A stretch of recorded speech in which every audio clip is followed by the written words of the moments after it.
नमो भगवती। मेरे प्रिय साधक और साधिकाओं, कैसे हो आप सभी लोग। आशा और उम्मीद करता हूं भगवती कृपा से आप सभी लोग ठीक होंगे। आप सभी लोग साधनाएं करते हैं परंतु फिर भी साधनाओं का फल नहीं मिल पाता। बहुत मंत्र जाप कर लिया है फिर भी आपको उसका कोई रिजल्ट नहीं मिल पा रहा है, कोई लाभ नहीं मिल पा रहा है।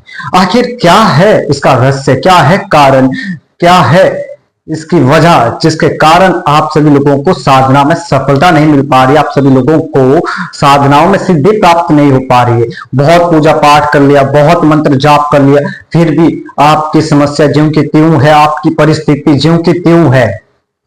इसका कारण क्या है, आज हम इसी चीज पर चर्चा करेंगे और मैं समझाऊंगा कि ऐसा क्यों होता है, किस वजह से होता है। देखो, जब भी हम कोई मंत्र जाप करते हैं तो सर्वप्रथम हमारे शरीर का निर्माण होता है।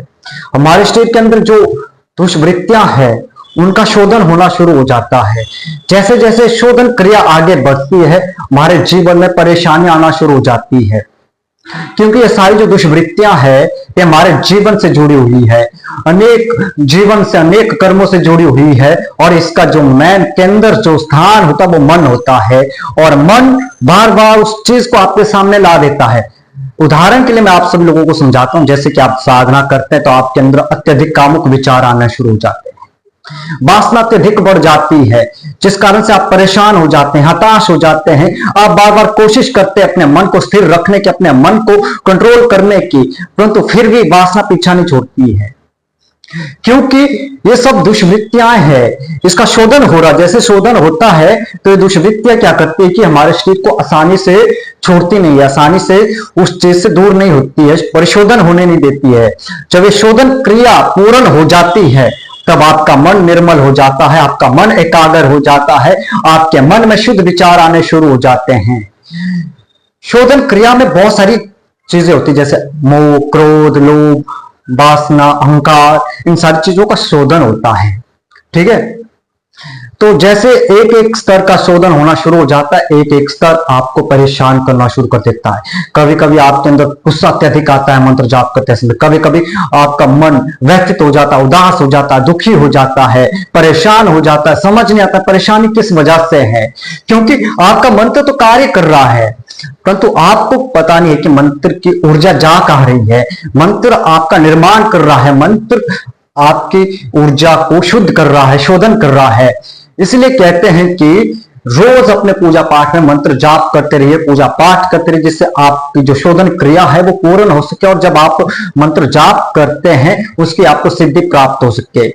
इसलिए अगम रहस्य क्या करता है, अगम रहस्य आप लोगों को अलग तरीके से साधना करवाता है, अलग तरीके से साधना पद्धति देता है।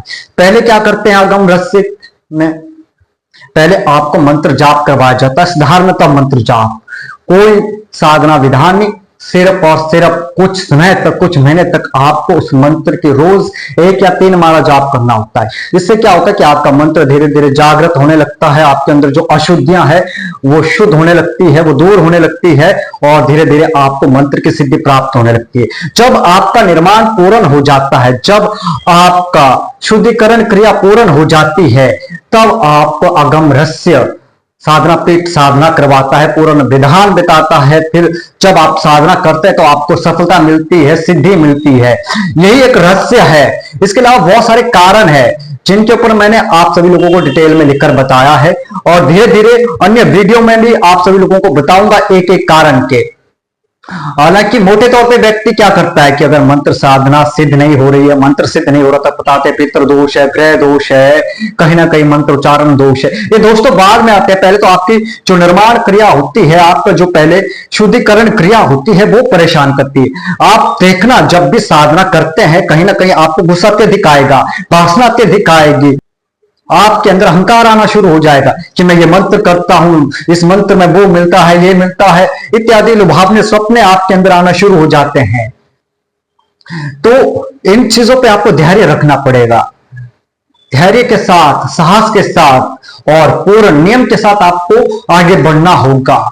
और इन्हीं चीजों में गुरु की आवश्यकता होती है, जो आपको सही दिशा निर्देश दे, जो आपको साधना मार्ग पर टिके रहने के लिए हौसला दे, आपको समझाए कि किस कारण से सब हो रहा है। ऐसे समझ नहीं आएगा। गुरु की आवश्यकता क्या है? गुरु की आवश्यकता है कि आपको सही दिशा निर्देश दे, आपके जीवन का निर्माण करे, जो दुष्वृत्तियां आपको परेशान कर रही है उनको परिमार्जन करने की क्रिया बताए। इसलिए मंत्र साधना में बहुत सारे विधान दिए गए हैं परिशोधन क्रिया के, ठीक है, शोधन क्रिया के बहुत सारे प्रयोग दिए गए हैं ताकि आप अपने आप को शुद्ध कर सके। और इसी तरीके से जो 5 आवश्यक साधनाएं होती है वो साधनाएं करके आप अपने जीवन का परिशोधन कर सकते हैं, इन सारी चीजों का निवारण कर सकते हैं। उसके बाद आप साधना करिए, आपको सफलता अवश्य मिलेगी, ये मेरा दावा है। क्योंकि ये जो सब कुछ मैं आपको बता रहा हूं ये आत्म मंथन का ज्ञान है, ठीक है, आत्म अनुभूति का ज्ञान है। ये कोई किताबी ज्ञान नहीं है, किताबों से पढ़कर आप सभी लोगों को नहीं बता रहा हूं मैंने अपने साधना जीवन में जो अनुभव किया है वो बता रहा हूं। मैं अनुभव की ही बात करता हूं, मैं जो भी प्रयोग देता हूं, जो भी आप सबको बताता हूं वो अनुभव के आधार पर बताता हूं। देखो, आपका जो शोधन क्रिया हो रही होती है, आपका शरीर उन चीजों का आदी होता है। जब शरीर उन चीजों का आदी होता है तो शरीर से एकदम वो चीजें नहीं छूटती है, वो चीजें भी कोशिश करती है वो आपके शरीर से दूर ना हो। मंत्र क्या करता है, उस चीज को बलबूते से दूर करने की कोशिश करता है। वहां पे टकराव होता है ऊर्जाओं का। जब ऊर्जाओं का टकराव आपस में होता है तो आपके जीवन में परेशानी आती है। आपको लगता है आपके जीवन में कष्ट अत्यधिक आ रहा है, आपको लगता है आपका मानसिक संतुलन बिगड़ रहा है, आपको लगता है आपके मन में अत्यधिक कामुक विचार आ रहे, गुस्सा अत्यधिक आ रहा है, कहीं भी मन नहीं लग रहा है, बहुत सारी चीजें घटित होने लगती है। तो आपको धैर्य बनाए रखना पड़ेगा, प्राणायाम करना पड़ेगा, योग करना पड़ेगा, साथ साथ मेडिटेशन करना पड़ेगा, साथ साथ आपको परिमार्जन शुद्धिकरण के मंत्रों का प्रयोग करना पड़ेगा। उसके बाद आप साधना क्षेत्र में आइए, फिर देखिए आपको सफलता अवश्य मिलेगी। इस वीडियो में बस इतना ही। आगे जो अन्य वीडियो इस विषय पर आएगी उन पर मैं बहुत सारी डिटेल के साथ आप लोगों को बताऊंगा, चर्चा करूंगा, ताकि आप सभी लोग साधना मार्ग में सही तरीके से आगे बढ़ सके, साधना मार्ग में आप सभी लोग अपने जीवन का उत्थान कर सके, साधना मार्ग में आपको सिद्धियों को प्राप्त कर सके। आज के लिए बस इतना ही। मिलते एक नई वीडियो के साथ, एक नए प्रयोग के साथ। तब तक के लिए आप सभी को नमो भगवते।